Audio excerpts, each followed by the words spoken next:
Fala aí, fanático vascaíno, fanática vascaína, dando sequência à nossa série de entrevistas com os candidatos à presidência, relembrando as regras que nós instituímos aqui para dar o mesmo espaço, o mesmo tempo, para que todos mostrem as suas ideias para você, torcedor, você associado. Ah, mas eu não voto, mas você, torcedor, quer saber as ideias dos candidatos. Então nós vamos conceder 45 minutos, um tempo de jogo, para que eles possam desenvolver vários temas que nós propusemos aqui e você depois tira as suas conclusões. Então chega deixando o seu like, comentando, compartilhando as ideias, porque aqui é uma espécie de debate de ideias. Nós aqui batendo papo e você aí do outro lado escrevendo nos comentários o que você pensa. E hoje nós estamos recebendo aqui o Marcelo Borges, que é do Vasco da Gente, a chapa, um dos candidatos à presidência do Vasco, eleição que acontece no dia 11 de novembro. Marcelo, muito obrigado por nos receber aqui, esse ambiente lindo do Rio de Janeiro. Nós estamos aqui num ambiente lindo, um dos cartões postais do Rio, aqui bem pertinho da Floresta da Tijuca. Quem não é do Rio de Janeiro, e muitos vascaínos não são, e do Cristo, a gente está abençoado de um lado e protegido pelo outro, enfim. Lindo, lindo lugar. Você que vem aqui no Rio de Janeiro pode visitar também. Marcelo, quero primeiro que você já se apresente ao torcedor, né, que saiba quem é o Marcelo, quanto tempo de Vasco. E a partir do momento que você começa a responder, que a gente conta, essa minha apresentação não está contando para os 45 minutos. Prazer bater esse papo contigo, Marcelo. Prazer meu, cara. Primeiro, muito bem-vindo aqui ao nosso feudo, né? Nosso Alto da Boa Vista, amado Alto da Boa Vista, lugar que eu tenho um sonho de ter uma sede social do Vasco da Gama nessa região aqui. Eu acho que seria um local ímpar, assim, para o Vasco da Gama. Bom, meu nome é Marcelo Borges, sou brasileiro, português, vascaíno desde a nascença, primeira geração da minha família no Brasil, família Borges, do norte de Portugal, de Vila Real. Entrei na política do Vasco em 2011, apoiei em 2014 a chapa na época do Júlio Brandt, 2017 a chapa do Júlio Brandt, em 2017 deu aquela novela da Lagoa, 6 meses depois da posse do presidente Campelo, ele pediu que as pessoas, depois que saíram 13 vice-presidentes lá, ele pediu que as pessoas assumissem as pastas no Vasco da Gama, para o Vasco não acabar, né, não ruir. Nisso aí, numa viagem minha, volta de uma viagem minha do Amazonas, eu passei no CT do Almirante na época, aí eu vi algumas tendências de obra ali que não eram vantajosas para o clube. E na época, com o vice-presidente, eu falei, ó, isso aqui tá errado aqui, tá errado ali, isso aqui vai sair muito caro e o Vasco não vai aproveitar isso e tal. Ele falou, pô, cara, tu aceitaria trabalhar com a gente na pasta e tal? Eu aceito, desde que eu não receba nada. E aí eles inventaram lá a nomeação de diretor voluntário, né, não remunerado e tal, e foi a pasta que eu assumi. E fiquei como diretor de patrimônio do Vasco de metade de 2020 até o final metade de 17 até final de 20, onde teve a eleição do último pleito eleitoral. Nesse último pleito eleitoral eu era vice-presidente do Levin. E houve de novo também a mesma novela da eleição, né? A gente ganhou e não ganhou, aí teve a eleição no dia 7, a eleição no dia 14, e continuei minha vida lá defendendo o clube, e hoje eu sou candidato pelo Vasco da Gente, né? Eu não sou um neófito de Vasco, tenho uma história muito bonita dentro do clube, sempre foi muito positiva, apoiando, patrocinando atletas e tal, e esportes. Quem não sabe, eu patrocinei o futebol, o beach soccer feminino, Campeonato Brasileiro, que não tinha, o Vasco não ia mandar, e a gente apoiou as meninas para disputar o Campeonato Brasileiro, foi em Alagoas. Foi bem legal, a gente ficou, infelizmente perdemos na final, né? Não quero falar para quem. E em 19, o Vasco, antes do Covid, foi 18, acho. Em 18, o Vasco foi, acho que foi 18, tá? O tempo eu não, agora eu me esqueço. O Vasco e o Rival, eles foram patrocinados por um curso. E no caso do Vasco foi muito pior, porque o curso não honrou o patrocínio com o Vasco e o Flamengo, mas no nosso caso a gente tinha um colégio dentro do clube. O Vasco é o único clube do Brasil que tem um colégio dentro do clube, foi fundado na época há 18 anos pelo Eurico, né? E eles demoliram parte do colégio, então a gente tinha lá uma estrutura física para 300 crianças, 200 e poucas crianças, que foi demolida, e a gente estava lá com, sei lá, 1/3 da nossa estrutura apta ainda a ser usada, sendo que a gente tem uma equipe paralímpica muito forte que usa e não tinha acessibilidade, não tinha nada. E aí várias empresas tentaram fazer e toda hora dava água, não dava certo por causa de sucessão de penhoras e várias coisas que sempre ferrou o Vasco, né, cara? E essas o que me deixa muito triste, cara, é que essas penhoras sempre foram feitas por pessoas do vascaínos, sabe, cara? Você não tem gente de fora assim, inclusive pessoas que disputam eleição. Grupos de pessoas que disputam a eleição são os grupos que atrasam, que penhoram, que prejudicam o presidente. Esse tipo de coisa, cara, faz com que a gente não ande, sabe? Então, é esse tipo de coisa que fomentou uma narrativa, no meu entender, eu acho que a gente vai entrar nesse tema, falsa, para que legitimasse a venda do futebol do clube, na minha posição em relação a isso. Aí o que acontece? Eu peguei esse projeto, fui ver com alguns amigos meus, empresários portugueses também, e eles não queriam entrar, e levei para minha empresa, e na minha empresa a gente comprou essa ideia e eu fiquei com a honra e a glória de poder ter patrocinado o clube, construindo um novo Colégio Vasco da Gama, que é algo que marca assim, meu nome, marca no meu nome essa construção que eu fiz para o Vasco da Gama, para os alunos do Vasco da Gama. E é uma escola moderna, linda, que recebeu no primeiro momento até 300 atletas da base, mas ele era um projeto para expansão, porque o projeto na época era que levasse o colégio para o CT da Cidade de Deus. Por isso que ele era desmontável, a gente fez em container naval, container de 12 por 2,90, é o maior que tem no mundo, que foi o mesmo que foi usado no estádio da Copa, a última Copa. É uma estrutura super segura, super moderna, copiou um pouco o projeto de um módulo da Universidade de Lisboa. O projetista, engenheiro, responsável técnico, toda a equipe de obra vascaínos, e a gente pegou pessoas do Vasco que estavam com potencial de férias, pessoas que podiam tirar férias, nós pedimos para que tirassem férias, para que as pessoas do Vasco também participassem da construção, claro, eu paguei por isso para eles, para que a inteligência da obra, a memória da obra ficasse também com o Vasco da Gama. Não é só a parte documental, porque documento a gente teve que dar a documentação toda, porque o colégio teve que ser aprovado por bombeiro, prefeitura, etc. Mas que as pessoas que trabalham no Vasco tivessem um memorial construtivo na mente de cada um de como foi feito o colégio. Então, cada um a gente tinha um par, né?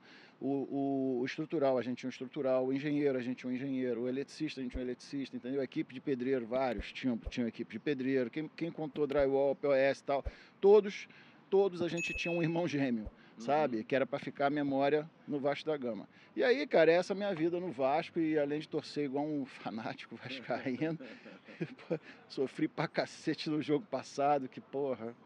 Tô sofrendo muito pra gente sair dessa condição de gangorra, que tá foda, cara. Tá difícil. Não, pode ficar à vontade aqui, usar o seu francês. Eu acho que a gente vai sair. Sim. Mas, cara, vai ser tenebroso, assim. Vai ser... Prepara o coração, que vai ser... A gente vai ter 10 rodadas aí de emoções fortíssimas, cara, eu acho. Mas eu acho que eu acho que o futebol que apresentou no Fortaleza, se a gente... Que não foi o mesmo do Flamengo. O Flamengo foi aquém do Fortaleza, mas se a gente mantiver o futebol do Fortaleza, cara, a gente não cai. E sai com mais facilidade também, né? Exato. Porque dá para não ficar até a última rodada, que é o jogo em casa com o Bragantino. Cara, e que tende a estar disputando o título, né? Sim. Então vai ser um jogo dificílimo, cara, dificílimo pra gente. Bom, vamos entrar aqui nos nossos temas, você já até abordou um deles aqui, que é o modelo SAF. Queria que você falasse o que você pensa sobre, não necessariamente ainda ou especificamente sobre o Vasco, mas o modelo SAF, a Sociedade Anônima do Futebol. Uma boa para um clube, e aí, claro, que aí projetando para o Vasco da Gama. Eu acho que é uma boa para um clube médio porte para pequeno porte. Eu acho que é essencial, inclusive, até por questão tributária. Para um clube como o Vasco, como o Rival, como o Corinthians, como o Palmeiras, etc., que são clubes de massa, São Paulo, são clubes que você vai em Roraima, você vai ter vascaíno, você vai no Acre, você vai ter vascaíno, você vai no Rio Grande do Norte, você vai ter vascaíno, você vai no extremo sul do Rio Grande do Sul, você vai ter vascaíno. Eu acho que foi muito mais uma falta de visão de negócio de um clube e muito foco somente no futebol, que é fácil de você fazer dinheiro, e por ser fácil também é fácil de você perder dinheiro, você tem ali vazões de muitas coisas, né? Sim. Do que de fato a necessidade de se instaurar um sistema SAF para que o Vasco ficasse, entre aspas, decente da noite para o dia, sabe? Eu acho que eu, como gestor que sou, como administrador que sou, eu tenho uma coisa muito clara na minha cabeça, que não adianta você mudar o processo se você não muda as pessoas. Não adianta você... eu, Marcelo, eu prezo muito mais por uma pessoa de caráter do que uma pessoa extremamente capaz, porque a capacidade a gente dá, a gente tem como fazer a pessoa ganhar capacidade. O caráter a gente não tem. O mesmo paralelo você faz numa gestão de um clube, por exemplo. Um clube como o Vasco, 25 milhões de torcedores. Se eu faço um projeto aqui rápido para você, que eu tenho no nosso projeto Vasco da Gente, um projeto totalmente factível na situação atual do clube, que eu não tenho 70% do meu futebol. Se eu tenho ali uma projeção de uma receita de 400, 460 milhões ao longo de 3 anos, por que eu venderia um clube com uma dívida de 700, cara? E sem o futebol. Eu estou falando sem o futebol. Então é muito simples, as pessoas não fizeram a matemática básica, na minha opinião. Houve, de fato, ali um projeto para que isso acontecesse, que a venda do futebol acontecesse, e foi extremamente bem sucedida e foi feito, e é isso que a gente, inclusive, é contrário. Eu não sou contrário ao que o sócio decidiu de SAF. Você votou contra? Eu votei contra. Eu votei contra os dois.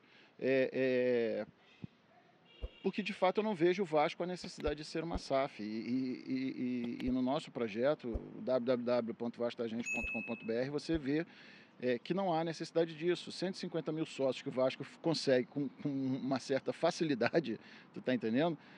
A gente teria em torno de 400 a 460 milhões de orçamento de luvas, fora em torno de 12 a 15 milhões de ordinário mensal.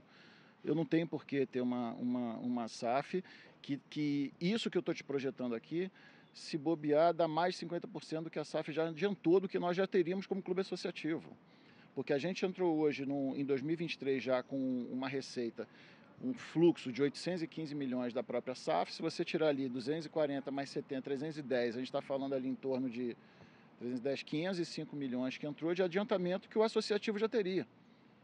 Claro, através do regime centralizado de execuções, etc. Porque a gente já estava um ano no RCE sem penhoras, sem nada. O clube já estava administrável. Não haveria... você tem a entrevista do ex-vice-presidente jurídico declarando que o clube não precisaria ter sido vendido, O próprio candidato, que é um adversário meu, que votou favorável, era a melhor SAF a melhor SAF do Brasil para ele, votou favorável, disse que o Vasco precisava, depois ele disse que o Vasco não precisava. Eu não, cara, eu sempre achei que o Vasco não precisava por ser um clube de massa. Nós temos 25 milhões de torcedores, nós temos 25 milhões de clientes, cara. Meu Deus do céu, se eu chegar e falar, galera, vamos fazer aqui o cupom Vasco, R$1, 25 milhões que pingam, no mínimo isso, porque o vascaíno é muito louco pelo Vasco, cara. Entendeu? A gente não precisava nunca ter feito isso. Tu não viu o Campelo, cara? A gente ali num problemão, a gente chegou a ser o 5º maior clube de sócio torcedor do mundo, cara. Numa ação de marketing muito tranquila, muito fácil de ser feita, excelente execução, inclusive, do próprio Carlos Leão, que a gente fez o CT, que a gente trouxe jogador, a gente foi o 5º maior sócio-torcedor do Brasil, a gente refez o CT feminino da Baixada lá de Duque de Caxias, 1 zilhão de manutenções e reformas em São Januário, enquanto com a SAF a gente viu o São Januário crescendo árvore na fachada, cara. De um aluguel pífio, que eu também sou radicalmente contra, que já pedi para o Vasco cópia desse contrato e o Vasco até hoje não me deu, tem 2 meses que não me deu, vai ter que ser judicializado isso, porque eu sou um sócio proprietário do clube, eu tenho direito a acesso aos contratos, cara. Eles não me deram nem um contrato da SAF, que está sendo aberto de novo. Por quê? Porque eu acho que tem que haver a paridade de armas. Eu sou um candidato à presidência do Vasco, na qual eu disputo essa presidência com pessoas que, entre aspas, tiveram acesso à parte do contrato. Então eu também deveria ter acesso ao contrato por paridade de armas. Eu preciso saber onde eu vou pisar. Eles sabem onde vão pisar, eu não sei onde eu vou pisar. Então eu preciso ter essa paridade de armas, né? Isso é para que tenha uma eleição justa, para que a gente tenha uma gestão justa, que eu saiba o que eu estou fazendo. Eu pedi o contrato de locação da sede do vice-presidente e eu pedi o contrato de locação de entrega de São Januário, Complexo São Januário, para a SAF. Até agora a gente teve a recusa e o nosso jurídico, infelizmente vai ter que avançar nisso aí. Eu sempre tento as coisas de forma administrativa, nunca vou direto para a parte jurídica. A gente faz as transações da forma administrativa e tem um trânsito muito bom lá, principalmente com o Otto e quem quer que seja, para discutir, para conversar, mas infelizmente a gente é ignorado nesses pontos, cara, e a gente não pode ser ignorado nesses pontos, é isso. O que você imagina de relação com a SAF? Marcelo Borges, presidente do Vasco, um dos integrantes do Conselho de Administração. O que você imagina que vai acontecer da tua relação com o Lúcio Barbosa, que é o CEO, com o Josh Wander, que é o sócio majoritário da 777 Partners, enfim, o que você imagina dessa relação? Essa pergunta é muito boa, porque eu deixar bem claro com as pessoas aqui que eu não sou um louco, né? Eu sou candidato à presidência do Vasco da Gama associativo. No meu modo de ver, as coisas não foram feitas de forma lisa pro Vasco da Gama. Então isso, até o momento em que eu não tenha certeza disso, a gente vai ter que levantar e eu vou ter um pé atrás com essas pessoas, justamente o que eu falei antes. Eu não conheço, eu não sei a relação que eu tenho de sociedade nessa empresa, eu preciso defender o Clube de Regatas Vasco da Gama. Então, nesse primeiro momento, até que o meu jurídico fale, Marcelo, está tudo ok? Eu vou estar com eles com uma linha ali de alerta. Uma linha de alerta porque eu tenho que defender os interesses do clube. Para mim, tem coisas ali que são claríssimas que não são benéficas para o Clube de Regatas Vasco da Gama. Estando tudo ok, eles vão ter um parceiro com experiência, com abertura de mercado, abertura nas esferas políticas e tal, que vão somar com o que eles têm. Mas nesse primeiro momento eu vejo a SAF como um ponto de atenção muito forte, porque no meu modo de ver, a forma como foi feita foi uma forma desastrosa, sem transparência para os sócios, sem transparência para os conselheiros. Isso eu falo, que os conselheiros falam isso. Um outro tema que é muito importante, o torcedor fica preocupado em relação aos atrasos. Houve um atraso que consta no contrato, segundo o próprio presidente Jorge Salgado disse, que há uma carência de 30 dias, que não pode mais ser executada num próximo aporte. Só que no ano que vem o aporte é mais do que o dobro do que foi desse ano. Esse ano 120, ano que vem 270, podendo ser até antecipado parte para poder fazer as janelas. O que te preocupa, até pelas notícias que vêm lá de fora, do que foi noticiado no The New York Times, enfim, o que você olha aqui do cenário à distância? É muito preocupante, até porque quem fez os aportes de agora, atrasado, e que no meu modo de ver, de novo o Vasco errou, que o Vasco deveria ter feito o requerimento do seu percentual, que seria o de interesse do Clube de Regatas Vasco da Gama e não fez, foi feito por 3 empresas distintas que não a 777.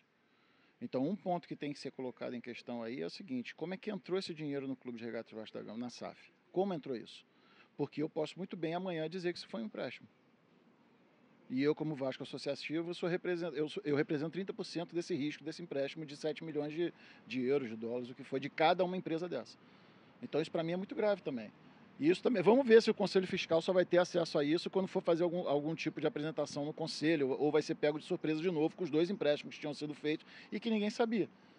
Né, que do Banco Alemão e do próprio BMG, ninguém sabia. No conselho, foi colocado às claras no dia da reunião do Conselho Deliberativo, prestação de contas do Conselho Fiscal.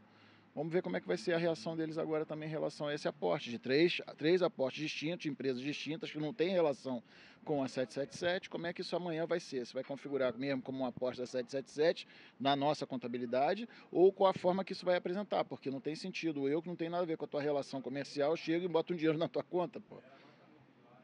E isso na contabilidade também é grave, mesmo internacional, é gravíssimo. Isso tem que ser posto às claras para o sócio. A gente não tem acesso a nada disso. Tudo que a gente sabe, para te falar a verdade, eu soube dessa informação pelo Edmundo, que é meu adversário também, né? Sim, não, em relação aos 3 aportes, né? As 3 empresas. Eu soube por ele, porra. Então é tudo muito obscuro, cara. Eu gosto das minhas coisas muito às claras, cara, e nas empresas e tal. E toda a minha relação é muito transparente, muito clara, muito direta. Eu acho que é isso que o sócio merece, cara. É isso que a gente precisa ter. A gente precisa ter paz. A paz, ela não vem somente de um processo eleitoral bacana. A paz vem de como eu trabalho dando transparência e dando lisura para o sócio. Você vê aí o processo da SAF do Atlético Mineiro, você vê a SAF do Curitiba, você vê a SAF do Fortaleza. Pô, o Atlético foi transmitido na TV, cara. Pô, só tem 2 SAFs no Brasil que não tem esse tipo de lisura. É o Botafogo, lisura que eu falo é transparência para o sócio, tá? Não é lisura de roubalheira, nada disso não, porque a galera gosta de criar uma... Hoje é difícil, discórdia, a galera gosta de criar uma discórdia do caramba. Mas Botafogo e Vasco, cara. Só os 2. Os outros todos tiveram abertura para todos os sócios. Por que Agora, isso? você imagina que assume a presidência, você vai ter acesso ao contrato, porque quanto presidente. É isso, né? Penso eu que tem que ter acesso ao contrato como presidente, né? Então, partindo dessa premissa, que o presidente, hoje o Jorge Salgado teve acesso, você, Marcelo Borges, sendo eleito, terá acesso, o que você vai fazer para o sócio? Olha aqui, vamos fazer uma audiência pública, vamos divulgar, mas existem cláusulas de confidencialidade. O que você imagina? Bom, a cláusula de confidencialidade, em nenhum lugar do Brasil, ela é restritiva ao sócio proprietário do clube. A proposta de mudança do estatuto, justamente tirando o direito do sócio estatutário de ter acesso a todos os contratos privados do clube, já deixa outro alerta em relação aos direitos do sócio proprietário do Vasco da Gama. Deixa bem claro aqui para todos. O sócio torcedor, o torcedor, não tem direito ao acesso ao contrato privado do Clube de Regatas Vasco da Gama ou da SAF, qualquer coisa nesse sentido. Quem tem o direito, por lei e pelo Estatuto do Vasco ainda vigente, é o sócio estatutário em todas as suas categorias. Ou seja, a gente está falando, por exemplo, hoje, a eleição vai contar com 6.209 sócios aptos. E esses 6.209 teriam direito a acesso ao contrato. É isso. Na verdade, nós temos 10 mil sócios que teriam direito a acesso ao contrato. Mas não estão adimplentes. Exato, mas todos os sócios têm direito ao contrato. Como é que é feito esse processo? Tem que haver um requerimento, como eu sou de tecnologia, você teria que ter um acesso pelo portal. Nesse acesso do portal você vai deixar o teu login, tua senha. Naquele momento que você baixar aquele contrato é marcado em água, marca d'água, imediatamente. Essa marca d'água, se vazar, você é o responsável criminalmente por isso. É isso. Você vazou algo sigiloso. É simples. Agora, você assinou lá a tua responsabilidade, o teu NDA e tal. Meu irmão, fez aquilo ali, você passa a ser o responsável diretamente pelo vazamento daquela informação. Mas, por exemplo, Marcelo, vamos pensar numa maldade que hoje, infelizmente, o mundo tem muito. Eu baixo o contrato, chamo 20 amigos para ler o contrato comigo. São 19 pessoas que não teriam acesso. É um risco que se tem. Então, por que o Vasco então não deixa disponível para o sócio ver em São Januário? Também numa sala, sem um acesso? Exato. Por exemplo, como é que a gente pediu isso na Justiça? Eu pedi para ler o contrato junto com a equipe do Judiciário e com o Ministério Público. Quer segurança mais do que essa? E foi negado? Não, ainda não foi. A primeira foi negada, não foi julgado o mérito, extinguiu-se o processo e a gente está entrando com outro. Mas o nosso pedido não é fugir da legalidade, ao contrário, eu não quero pegar isso e fazer politicagem. Sim. Eu só quero saber onde eu estou pisando. É só isso. Então a questão, como é que a gente pediu? A gente pediu acesso ao contrato e que esse contrato seja lido com o nosso jurídico, na presença do próprio juiz ou de quem o juiz determinar que seja a pessoa acompanhando e o Ministério Público. Foi esse o nosso pedido. Eu acho que não existe nada fora da legalidade dentro do que a gente pleiteou. É isso. Agora, existem formas de serem... Se é tão difícil assim, por que o Atlético Mineiro transmitiu na TV? Por que o Curitiba botou através de um download com marca d'água para o sócio? Por que Fortaleza fez com abertura total, transparência total para os sócios? E aí a gente pode enumerar aqui várias outras SAFs que foram feitas, pô. Sim. E todas elas com transparência total sócio proprietário. Por quê? Porque é o que está na lei. É o que está na lei, gente. A gente não tem que fugir. A gente tem que decidir. Ou a gente é legalista, ou a gente é ilegalista. Se é o que está na lei, temos que seguir a lei, pô. Da mesma forma, se está no contrato e o contrato estiver correto, eu, Marcelo, presidente do clube, tenho que seguir. Claro. É simples, não tem muito o que fazer, não. Se é algo que está dentro do contrato, está dentro do estatuto respeitado, tem que ser respeitado, ponto. Agora, se eu não concordo, eu vou trabalhar no clube para viabilizar a remodelagem disso e que melhore para o Clube de Regatas Vasco da Gama. Para mim, hoje, nada ali é benéfico ao clube. Hoje, no cenário atual, nada é benéfico ao clube. Porque no momento que tira os direitos do sócio proprietário, meu irmão, já ganhou um inimigo. Sou eu. No momento que o sócio proprietário do Vasco tem que entrar em São Januário pagando algo que ele construiu, se não foi ele, foi outra geração que construiu, isso para mim é absurdo total. Bom, é até bom você tocar nesse assunto de São Januário, que é mais um tema que nós temos para abordar aqui. Em relação à reforma, acho que a cada 10 vascaínos, 11 concordam que o estádio precisa de uma reforma. No teu entendimento, isso consta, segundo dizem, no contrato, e foi apresentado, eu lembro, no Conselho, algumas possibilidades. O Vasco arcando com a reforma, o estádio segue sendo do Vasco. A SAF, entrando na reforma, Lei 777, ela assume o controle dessa propriedade. O que você imagina em relação à necessidade de reforma e do Vasco ser o controlador? Eu acho abusiva essa proposta, inclusive. E você está falando com um cara que era diretor de patrimônio do Vasco. Uhum. Então a gente cuidava de São Januário. São Januário não era moderno, mas era um brinco. E sem os recursos que a gente teria hoje. Então é inadmissível qualquer pensamento em relação a isso. Segundo, a gente tem que ter uma divisão muito clara aqui da parte da engenharia. Uma reforma é diferente de uma construção. o estádio de São Januário, o projeto do potencial construtivo que está aprovado na prefeitura não é para a reforma de São Januário, é para a construção do novo estádio de São Januário. No meu modo de ver, não tem que fazer reforma em São Januário, eles têm que manter São Januário até que se comece a obra de construção do novo São Januário que pertence ao sócio estatutário. Para mim é de novo uma manobra para que mais um patrimônio nosso, já foi o futebol, e agora o estádio seja entregue de mão beijada para a 777, que depois vai ter aí os 550 milhões do potencial construtivo para construir um estádio novo moderno, que deveria ser do sócio. Então, de novo, eu sou radicalmente contra essa galera. Esse tipo de coisa é o que me deixa sempre com um sinal de atenção com esse pessoal, você está entendendo, Fábio? Por quê?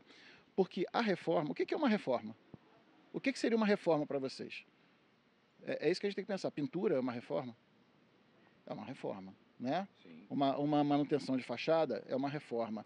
A impermeabilização da laje que a gente fazia direto é uma reforma. A gente fazia isso tudo com patrocínio. O que aconteceu da intervenção de São Januário, a vistoria de São Januário, a gente fazia a cada 6 meses. O que aconteceu não era nenhuma novidade para a gente que era do patrimônio, não. É que só não foi feito. E por que não foi feito? Para acontecer esse caos, né? Porque a gente fazia. O Campelo passou 3 anos de gestão com 3 anos de São Januário liberado. Tentaram fazer a intervenção, a gente apresentou o laudo no bombeiro e foi liberado. E com Covid, hein? E com Covid, com restrição de acesso e um bocado de coisas. Por que foi feito isso em São Januário e culminou na intervenção? Eu tive semanas na Câmara de Vereadores lá com o pessoal que é amigo para a gente conseguir, através deles, ajudar na liberação de São Januário. E, de novo, eu falo, São Januário jamais deveria ter sido interditado. Então, as pessoas têm que entender o seguinte, cara, reforma na engenharia é uma coisa, construção é outra.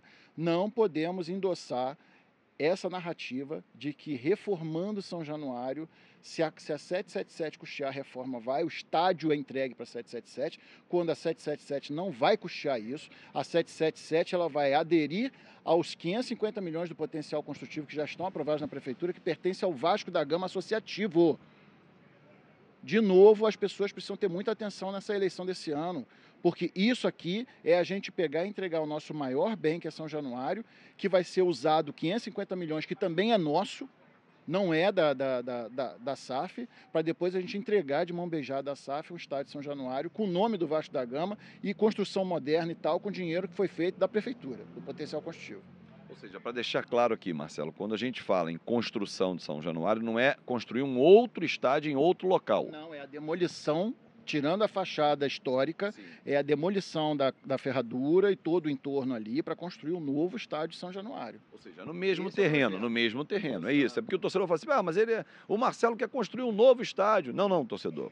A proposta do que eu estou entendendo, e o Marcelo confirma, o mesmo estádio, você mantém a fachada, que é a entrada social, isso, e o restante da ferradura você derruba e fecha a ferradura. Esse é o projeto da prefeitura, inclusive, sim, que o potencial construtivo foi feito relacionado com o nosso terreno de São Januário. Sim. Então ele não pode ser em outro lugar, tem que ser lá. Tem que ser lá, exatamente. Não tem isso. E quanto a isso, não tem nem a questão que o sócio tem que entender é o seguinte: reforma é uma coisa, construção é outra. O que estão falando de reforma é justamente para entregar de mão beijada o estádio para a SAF. Por quê? Porque a gente tinha um orçamento de 240 milhões anual, a gente passou a 400 mil mensal. Como é que o Vasco da Gama, com 400 mil mensal, vai conseguir fazer alguma reforma em São Januário? É óbvio que não vai conseguir. Então é óbvio que o destino dessa história é chegar, a gente não vai ter dinheiro para fazer isso, vamos entregar para a 777 fazer e depois a gente vai entregar de mão beijada, Ou seja, pior ainda, porque nem se fala, não, vamos vender essa propriedade. Não, não, reforma aí. Onde já se viu, cara, na boa, você aluga um apartamento, aí você reforma um apartamento. Depois que você reforma um apartamento, ele é seu? Não.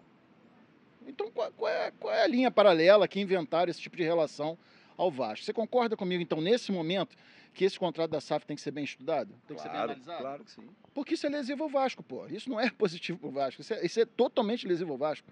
Como é que o diretor, como é que o presidente do Conselho Deliberativo, na entrevista que ele deu ao Flávio Dias, garantiu que a eleição desse ano ia ser muito tranquila, porque ninguém ia querer cuidar do cloro da piscina? Como é que esse cara, naquela época, sabia que só ia ter o parque aquático para manutenção de São Januário?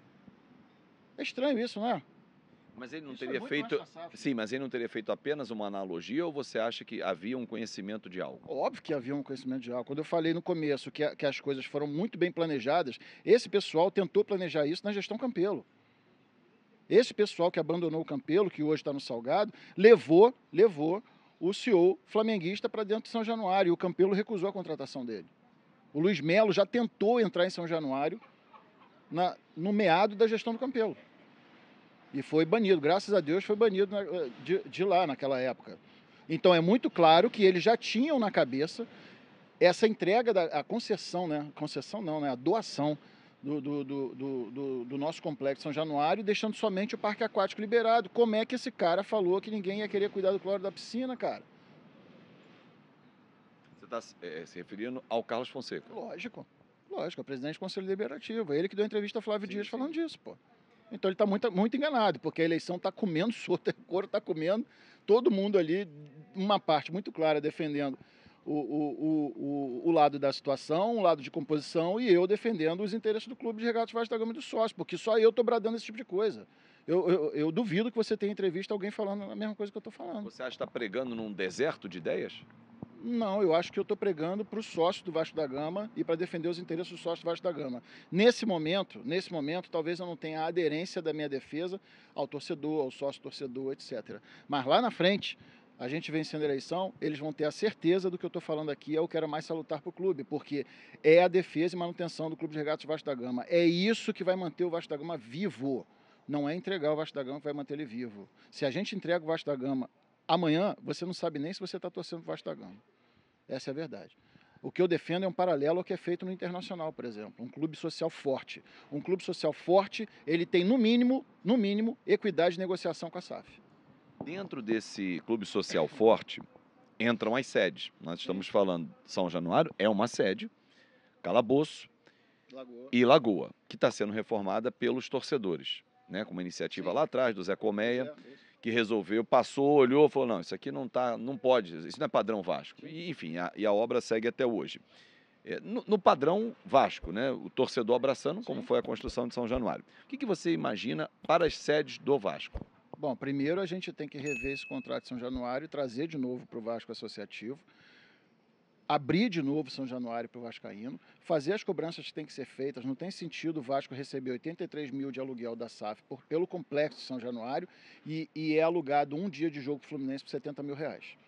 Não é possível que a gente receba 83 mil reais da SAF de aluguel e só o aluguel do restaurante da loja custear para o Vasco em torno de 60 mil reais. Não é possível a gente de novo entregar o Complexo São Januário e o sócio do Vasco da Gama para entrar em São Januário tem que pagar o Tour da Colina, que vai 100% destinado ao caixa da SAF. Então o Complexo São Januário tem que voltar para o vascaíno e tem que ser aberto aos sócios do Clube de Regatas Vasco da Gama. O Calabouço é uma estrutura pequena. É uma estrutura boa, bacana, bonita, mas é pequena. E a Lagoa tem que ser aberta à parte social do clube. A Lagoa tem que ter vários entretenimentos que poderiam ser feitos ali e não são feitos. A Lagoa é uma sede linda, maravilhosa, parada. É isso. E eu remei no Vasco, eu frequentei aquela sede ali. Então, esses três, só que o meu mundo sai desses três. As pessoas que lerem o nosso projeto vai ver que a gente tem ali a fundação do Instituto Vasco da Gama, inclusive a primeira sede do Instituto Vasco da Gama, que é no Rio de Janeiro, eu pretendo fazer aqui no Alta Boa Vista, nesse visual lindo aqui, que é justamente para que a gente tenha outros pontos de atrativo para o sócio do Clube de Regatas Vasco da Gama. Eu não posso chegar e fazer aqui uma campanha de carência pedindo que os sócios se associem ao Vasco da Gama se eu não vou dar para o sócio uma condição dele curtir ser vascaíno fora do Rio de Janeiro. Sim. Então a gente tem a nossa proposta do Instituto Vasco da Gama, a primeira sede no Rio de Janeiro, a segunda sede em Santa Catarina, a terceira sede no Espírito Santo, a quarta sede no Distrito Federal, a quarta sede no Amazonas, a quinta sede no estado da Paraíba ou Sergipe, tá? O Instituto Vasco da Gama, através do Banco Digital do Instituto Vasco da Gama, que também já foi trabalhado com a instituição financeira, vai financiar o título para o sócio estatutário do Vasco da Gama. Eu não quero você como sócio torcedor, eu não quero você como torcedor, eu quero você como sócio proprietário do Clube de Regatas Vasco da Gama. Nosso objetivo é chegar a 150 mil sócios no primeiro 3 anos. E aí o meu sucessor que continue isso e coloque o Vasco em cada estado do Brasil. Eu tive agora no Espírito Santo, com os sócios Off Rio do Espírito Santo, Fui no clube da Garoto, Centro Esportivo Garoto, um clube lindo, cara. Um clube muito bacana, a estrutura infinitamente superior à nossa do Calabouço, aberta a todos os sócios. E a gente teve ali a oportunidade da prefeitura de ceder um terreno para que a gente fizesse o Instituto Vasta Gama. Ou seja, possível basta querer, cara. E como as pessoas sempre pensaram somente no futebol, não no social, é muito fácil eu fazer minha vida aqui, fazer minha vida dentro do futebol e os clubes sociais que se dane. Você vê que o nosso rival tem uma sede muito bacana na Zona Sul, que atende não a todos, mas boa parte do seu clube, dos seus sócios estatutários. Eles têm um parque, eles têm um colégio eleitoral muito menor que o nosso, são em torno de 3.000, 3.500 sócios estatutários, mas eles têm acesso à sua sede. O vascaíno hoje não tem acesso à sua sede social. E eu quero abrir o Vasco para o vascaíno, do Rio de Janeiro e fora do Rio de Janeiro. Isso vai ser feito através de quê? Do Instituto Vasta Gama. Por quê? Para a gente não ter risco de penhora sendo feita a injeção desse dinheiro no Clube de Regatas Vasta Gama até o momento em que eu não sei como é que está o CNPJ do outro lado, entendeu? Então, enquanto eu não sei a minha relação com a SAF, como é que vai ser, a gente tem no Instituto um braço forte que vai sustentar e ajudar a remodelagem e a reconstrução do Clube de Regatas Vasta Gama, entendeu? Nosso projeto é muito claro em relação a isso, tá, Fábio? Marcelo, nós estamos com já 36 minutos de bate-papo, temos mais 9, conforme eu tenho mais 3 temas aqui para abordar com você. Vamos lá. Esportes Olímpicos, o Vasco voltou ao NBB, perdemos, exatamente. Queria que você falasse o teu pensamento em relação a esportes olímpicos, projetos incentivados, o que você imagina? Bom, eu tive a conversa já com o Felipe Ximenes, que é um nome muito forte nessa área, Carlos Costa também, que é um nome muito forte nessa área. Essas pessoas nos apoiam, Carlos Costa é meu irmão, inclusive, e a gente já tem projetos incentivados, meio que pré-aprovados para o Instituto Vasta Gama. O Instituto Vasta Gama, nesse primeiro momento, ele vai ser um hub, ele vai receber projetos dos outros institutos, até que ele tenha lá os 3 anos de constituição contábil, que é o que a gente pode passar a aderir ao projeto incentivado diretamente. A empresa privada ela pode ter aderência a projeto incentivado no primeiro ano. Institutos, fundações, não, tem que ter os 3 anos. Então, nesse primeiro momento, a gente vai ser um grande porto que vai receber os projetos incentivados de outros institutos. Já temos 7 projetos em andamento, estamos aí com uma grana bacana já vindo aqui do norte do estado também para o projeto incentivado, através do Felipe, que é outro amigo meu de Brasília, que está vendo essa viabilidade para a gente, e a ideia é que a gente tenha cada pasta dessa com o seu responsável técnico de cada pasta. Não quero usar de política nisso, então eu te falo aqui abertamente, nós vamos ter remo, basquete, voleibol, ciclismo, natação, luta, esporte de mesa, o nosso remo, né, que eu falei, atletismo. Nós montamos 12 categorias, 12 modalidades, que vão ser 12 gestores distintos, cada um com a sua vice-presidência e sua pasta, e cada um com o seu projeto incentivado destinado. Já temos 7, faltam 5 para seguir a nossa vida olímpica aí. É isso. Em relação à acessibilidade, o que você imagina? Porque São Januário hoje ele é uma experiência, por exemplo, para quem é um deficiente auditivo, para quem é um deficiente visual, para quem tem uma deficiência de locomoção, mas tem muita deficiência para que eles possam entrar no estádio ou curtir a emoção de um jogo. O que você imagina em relação à acessibilidade dos nossos torcedores? Isso eu brigo desde a gestão Campelo. Na minha época, a gente já queria fazer uma área específica para os PNS, né? Não só, a gente fala não só de cadeirante, acessibilidade, você já remete ao cadeirante, a pessoa com deficiência de mobilidade, mas não é só isso. Você hoje tem outras como é que eu posso falar, necessidades especiais, e que você tem que ter o seu tratamento adequado, né? Eu tenho diferentes níveis de autismo, e essas pessoas têm também o direito a acessar o nosso estádio, não só pela mobilidade física, mas também frequentar e assistir. Então tem pessoas que têm que ter um ambiente já restrito de som, tem pessoas que têm que ter outro tipo de restrição, que eu falo é restrição física, tá, gente? Não da pessoa, é da estrutura física, tá? Para adequar ao conforto que esse sócio tem que ter, não só o sócio, como a pessoa responsável que estava levando ele a isso. Ele não vai sozinho, né? Eu tenho no nosso time, eu tenho uma pessoa que é especialista nesse segmento, tá? É algo que para a gente é muito, muito sensível. Para as pessoas que talvez não tenham noção, uma criança a cada 49 que nasce no Brasil nasce com um nível de autismo grave. Então isso é algo que a gente tem uma visão assim muito bacana, e nesse primeiro momento eu acho que a sala do presidente, inclusive, seria um excelente local para suportar essa galera nesse momento. Eu não sou um presidente de ficar escondido.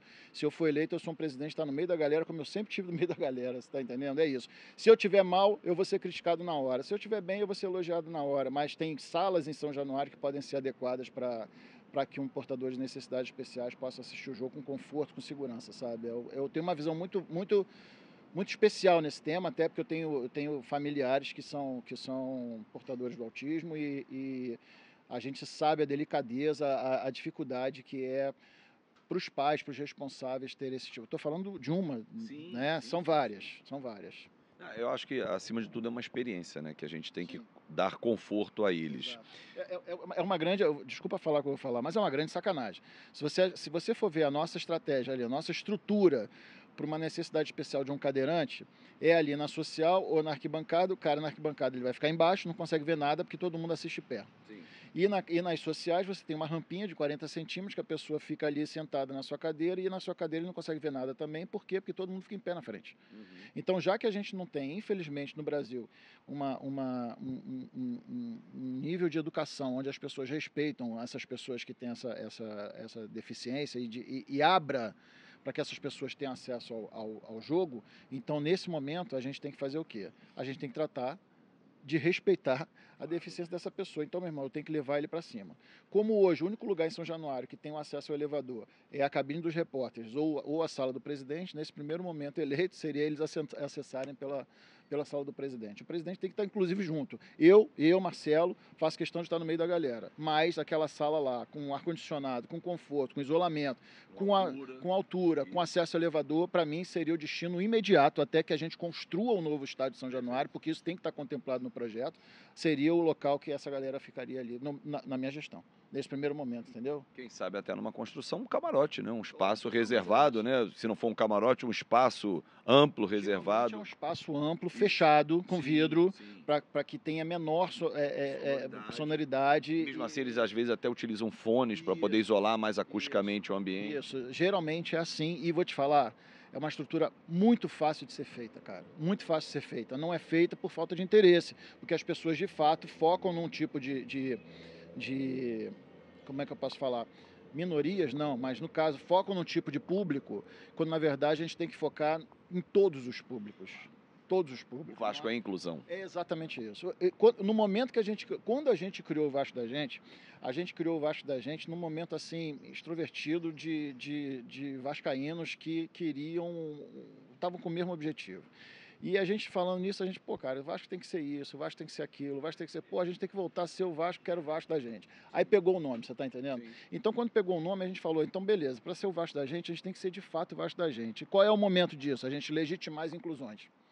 Então, no momento que eu legitimo as inclusões, como é que eu faço? Meu irmão, eu tenho 4 sócios off Brasil, eu tenho 18 sócios off Rio de Janeiro, eu tenho 10 sócios ex-atletas, eu tenho 10 sócios da colônia portuguesa, representantes das casas portuguesas, porque o nosso DNA é esse, Sim. tem que ser mantido. Eu tenho 5 sócios de torcida organizada, eu tenho 5 sócios da Barreira e do Tuiuti. Eu não sou candidato de ir lá tirar foto, com todo respeito, com a presidente da Associação dos Moradores, que a respeito bastante. Eu sou o candidato que estou trazendo a Barreira e o Tuiuti para dentro do conselho. Sim. Essa galera tem que ter voz. Essa galera não tem que ser ouvida. Essa galera tem que ter voz, cara. Tem uma diferença aí no verbo absurda, tá? Ouvir e falar. Sabe? E eu tenho aqui 110 conselheiros natos, normais. Fora os natos, né? Fora isso é o caldeirão do Vasco da gente. Eu acho que tem tudo a ver, porque a gente está mantendo aqui as nossas tradições, a nossa inclusão social e os nossos conselheiros. É o mix do que eles diziam, né? Os conselheiros do sapatênis com os conselheiros portugueses da barriga do balcão da padaria, que sou eu um deles. Não sou da padaria, né? Mas eu era do comércio, hoje eu sou de tecnologia, mas eu era do comércio. Cresci no comércio, minha família toda portuguesa, toda empreendedora, cada filho homem era uma loja, entendeu? Essas coisas bem, bem antigas e que se manteve. Então a gente teria um mix do que a gente era no passado, com o que a gente pensa que pode ser melhor no futuro. Você viu que a unanimidade desse conselho de sapatênis, como as pessoas falam, eu odeio esse tipo eu odeio esses rótulos, mas é como as pessoas falam, você viu que também não foi salutar para o clube. Olha, a gente tem mais um minuto, você já falou muito ao longo, mas queria só bater num tema específico em relação à busca de novas receitas, do que você imagina para o clube no modelo que hoje tem de sócio da SAF com 30%. Bom, no caso, a busca de novas receitas, tirando o futebol, ela só vem através do que eu te falei, do Instituto Vasco da Gama, a criação do banco, a criação do nosso IVG Médico, o plano de saúde nosso nacional, que também já está sendo trabalhado isso, que com isso a gente tem as receitas ordinárias vindas dos sócios proprietários e, claro, através de benefícios e de sedes que eles vão passar a frequentar. O Vasco PES, que é um projeto nosso que coloca os sócios do Vasco em mais de 500 casas portuguesas espalhadas no Brasil, na condição de sócio do Vasco. Ontem eu tive a reunião de novo sobre isso com uma casa do Rio de Janeiro. Outros clubes já nos procuraram para aderir a esse projeto, porque nós temos 25 milhões de torcedores, nós temos uma possibilidade muito grande de sócios estatutários, de sócio proprietário. Essas casas elas têm deficiência de sócios, nós temos deficiência de sedes. Então seria juntar a fome com a vontade de comer, tá entendeu? É isso. A gente tem um projeto para o Vasco muito salutar, um projeto para o Vasco com o pé no chão, um projeto do Vasco que é factível, gente. Entenda, eu não tô vendendo aqui, eu não vou chegar para você nunca, para você sócio, falar, eu vou botar aqui 100 milhões de investimento. Sabe por quê? Porque qual é a garantia que eu vou dar hoje para isso? Eu tenho 20% do meu futebol, é isso que eu vou entregar? Eu vou acabar de entregar 20% do meu futebol? Jamais. Eu quero retomar o controle acionário disso, porque o nosso DNA do Vasco tem que estar no futebol. Se tivesse no futebol, quando a gente perdeu para o poderoso ABC na Copa do Brasil, já tinha que ter feito uma intervenção. A gente só teve uma mudança no futebol, Fábio, desculpa, as pessoas podem até não concordar comigo, por causa do processo eleitoral, que está ruim para a situação. Só houve a segunda janela, só houve Ramon Dias, etc., porque o processo eleitoral está muito ruim para o lado de lá. Senão não haveria, senão até hoje a gente estava com o Barbieri e as pessoas dizendo que o Barbieri está fazendo um bom trabalho, que o trabalho demora, e iam ser 3 anos de desastre. Talvez, se Deus quiser, esse ano a gente não vai cair, mas se acontecer, é 3 anos de rebaixamento, irmão. Isso é uma vergonha, isso nunca aconteceu na nossa história, cara. Sim. O futebol feminino perdeu a divisão, cara. Nós fomos celeiros de Marta, pretinha para a seleção brasileira, cara. Olha o nível que a gente chegou, pô. Será que isso não é falta de vascainidade, cara? A vascainidade só vai estar se a gente concentrar o nosso DNA ali, pô. Não é o que acontece hoje e não é o que é o projeto dos outros, cara. Então, de fato, eu me coloco como um candidato da oposição, porque, de fato, eu estou indo de confronto ao que é feito hoje, que é praticado hoje, que, para mim, é totalmente lesivo ao Clube de Regatas Vasco da Gama e fere os interesses do sócio estatutário do Vasco. É simples, eu sou um candidato que defendo o interesse do Clube de Regatas Vasco da Gama. Se eu te falar, pô, eu vou trazer 1 milhão de patrocínio, baseado em quê? Se eu não tenho estrutura nenhuma. Eu vou trazer patrocínio no momento que eu chegar para o meu patrocinador e falar, olha só, cara, isso aqui está bem estruturado, isso aqui está com um projeto incentivado, eu preciso que você coloque o dinheiro aqui. Aí sim, até porque quem bota o projeto incentivado é uma empresa, sim, que não deixa de ser um patrocinador. Claro. Entendeu? Então, as coisas elas têm que ser feitas da forma como um projeto. Meu irmão, eu monto um projeto, modelo um projeto, apresento um projeto, consigo, aí sim eu evoluo. Se eu estiver falando que eu vou descer aqui, eu vou descer 1 milhão de patrocínio, caramba, desculpa, cara, a tendência disso ser uma grande mentira é gigante. Marcelo, muito obrigado. Sucesso na sua caminhada. Assim como acontece no jogo de futebol, sempre tem aquele acréscimo. A gente subiu uma plaquinha de 3, 4 minutinhos, como a gente faz com todos os candidatos. Sucesso e que o Vasco da gente, o Vasco ser Vasco, não importa o nome, que o Vasco seja sempre do torcedor vascaíno. É isso mesmo. Esse é o nosso compromisso. Espero de fato que o sócio do Vasco tenha aí um discernimento, que estude as propostas, sem fanatismos, pé no chão, sabe, estudando o que é o melhor para o Vasco da Gama, sem fechar porta, sabe. Eu acho que o posicionamento político nessa eleição é muito importante, é muito forte, e só depende de você, sócio estatutário do clube, definir o que é o melhor para o seu clube, né, porque eu tenho plena convicção que eu estou fazendo, que eu estou brigando. Eu tenho uma experiência de Vasco muito grande que os meus oponentes não têm, isso é claro, não tem. Eles nunca participaram de dentro da gestão do clube, como eu já participei. Eu tenho a formação para isso, eu tenho relações para isso. Eu não sou um alienado que decidiu ser candidato à presidência do Vasco, não. Eu sei muito bem, inclusive, os riscos que eu tenho, inclusive com a minha família, de ser candidato à presidência do Vasco da Gama. Pensem vocês, não é tão tranquilo como as pessoas pensam, não, tá? Saudações vascaínas a todos, foi muito bom falar com vocês. Muito bom apresentar para você o nosso field aqui, onde a gente pretende ser uma sede nossa social do clube. É para vocês verem, é isso que eu quero para os sócios do Vasco. Não é uma clausura, não é um clube fechado. Eu quero as crianças brincando no Vasco da Gama, que a gente tinha antigamente e hoje a gente não tem mais. Esse papo de enquanto houver um coração infantil, o Vasco será imortal, ele não tem que ser somente para as crianças que são pré-selecionadas para a divisão de base, ela tem que ser para o filho de todos os vascaínos que querem curtir ser vascaíno de fato. Ser vascaíno não é só torcer para o clube, não, é muito mais do que isso. Isso mexe com valores morais e éticos. E isso são ensinados dentro do Clube de Regatas Vasco da Gama. É isso. Com certeza. É isso, galera. Espero que você tenha curtido. Comenta, compartilha. Mais um candidato batendo papo aqui no Fanático Vascaíno. Até a próxima!